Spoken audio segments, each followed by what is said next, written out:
अब हम गैल्वेनोमीटर को अमीटर में परिवर्तित करेंगे। सबसे पहले देखिए, अमीटर जो होता है वो विद्युत धारा को मापता है। सबसे पहले ये एक प्रतिरोध है, इससे दो शाखाएं जुड़ी हुई है। इसमें पीछे से सपोज कीजिए 10 एम्पियर की धारा आई। यहाँ पर प्रतिरोध 1 ओम है और यहाँ पर भी प्रतिरोध 1 ओम है। तो दोनों धाराओं के बराबर भाग दोनों शाखाओं में बढ़ जाएंगे। 5 एम्पियर दोनों में चले जाएंगे। अब हमें ये 5 एम्पियर का मान सपोज कीजिए ज्ञात करना है।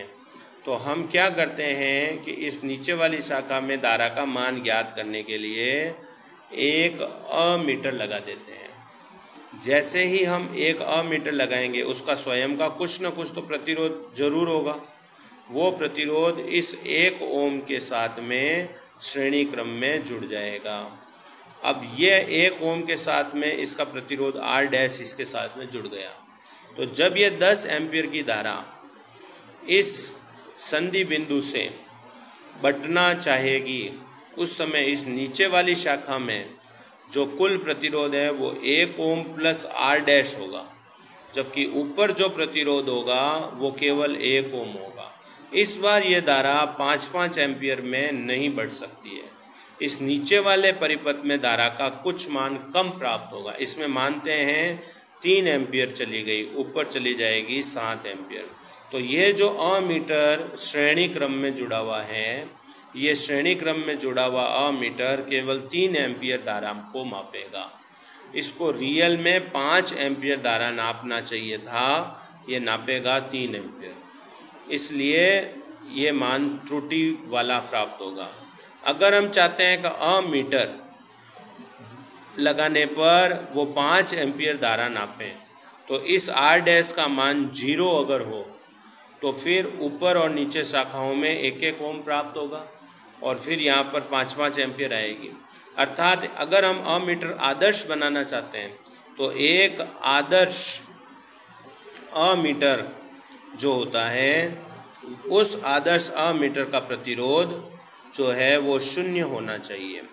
लेकिन आदर्श अमीटर का निर्माण प्रैक्टिकली बनाना पॉसिबल नहीं है, क्योंकि दुनिया में ऐसा कोई तार ही नहीं बन सकता है जिसका प्रतिरोध 0। उसका प्रतिरोध कुछ ना कुछ तो होता ही है, भले वो पॉइंटों में भी हो वैल्यू, पर वो वैल्यू कुछ ना कुछ होगी। 0 ओम का प्रतिरोध वाला तार नहीं बनाया जा सकता, इसलिए 0 ओम वाला आदर्श अमीटर नहीं बनाया जा सकता है।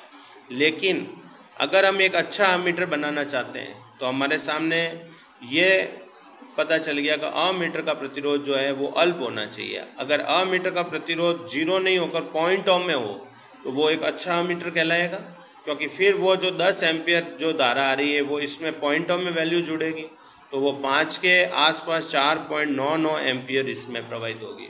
तो वो अगर 5 का मान नहीं देकर 4.99 एम्पियर धारा पड़ता है तो उसको लगभग सही माना जा सकता है। यानी एक अच्छे अमीटर का प्रतिरोध निम्न होना चाहिए। एक अच्छा अमीटर निम्न प्रतिरोध वाला होता है। अगर हम एक गैल्वेनोमीटर को अमीटर में बदलना चाहते हैं तो हमारे सामने ये एक शर्त आ गई कि अगर हम उसका प्रतिरोध कम कर दें, उसके प्रतिरोध को कम करें, यानी उसके प्रतिरोध को घटाएं, तो उसका प्रतिरोध अगर हम घटा देंगे तो वह एक अमीटर में कन्वर्ट हो जाएगा। अगर हम अमीटर में 500 का नोट इसका अमीटर को के प्रतिरोध को घटाने के लिए हम क्या करेंगे कि हम गैल्वेनोमीटर के पैरेलल में एक निम्न प्रतिरोध का शंट लगा देंगे।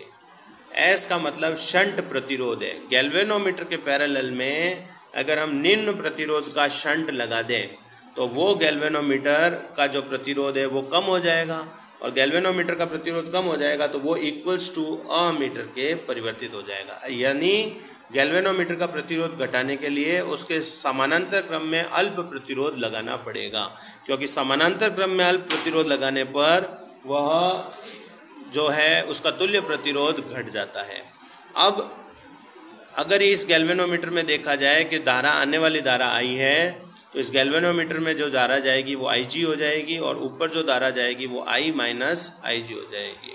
ठीक है, अब इन दोनों का वोल्टेज सेम होगा क्योंकि ये दोनों पैरेलल में जुड़े हुए हैं, तो IG into G equals to हो जाएगा I minus IG into S, और हमें शंट का मान ज्ञात करना है। शंट का मान आ जाएगा IG into G upon I minus IG।